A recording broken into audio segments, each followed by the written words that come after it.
जिले में 2 corona positive मरीज मिलने के बाद कन्हई गांव को सील किया जा रहा है। मरीजों के संपर्क में आए लोगों की ट्रेसिंग भी की जा रही है। प्रशासन द्वारा पूरी सतर्कता बरती जा रही है। जिलाधिकारी दरभंगा डॉक्टर त्यागराजन एस.एम. द्वारा बताया गया है कि दरभंगा जिला में 2 और कोरोना पॉजिटिव मरीज पाए गए हैं।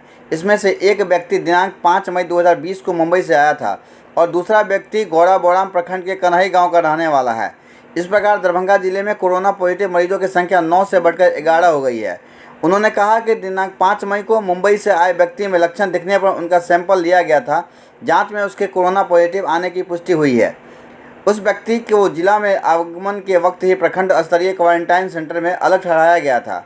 इसका संपर्क में भी किसी दूसरे व्यक्ति के आने की सूचना नहीं है, इसलिए इसके गांव को सील करने की आवश्यकता नहीं है। वहीं गौराबौड़ाम के कन्हई गांव में जो मरीज कोरोना पॉजिटिव पाए गए हैं, वह व्यक्ति मेडिकल टीम के द्वारा डोर टू डोर सर्वेक्षण में संदिग्ध पाया गया था।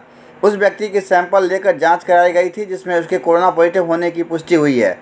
जिलाधिकारी दरभंगा द्वारा बताया गया है कि कन्हई गाँव को सील किया जा रहा है। इस गाँव में रह रहे सभी लोगों की स्क्रीनिंग की जाएगी। वहीं उक्त मरीज के संपर्क में आए सभी व्यक्तियों की ट्रेस पहचान करने हेतु मेडिकल टीम गठित किया गया है। उन्होंने कहा कि इस गांव को कंटेनमेंट जोन घोषित किया गया है। इस गांव में आवश्यक वस्तुओं की आपूर्ति कराई जाएगी।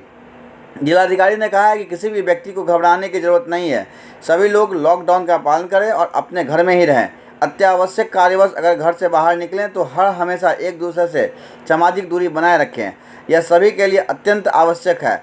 उन्होंने कहा कि कोरोना महामारी को फैलने से रोकने के लिए सोशल डिस्टेंसिंग का पालन करना अनिवार्य है।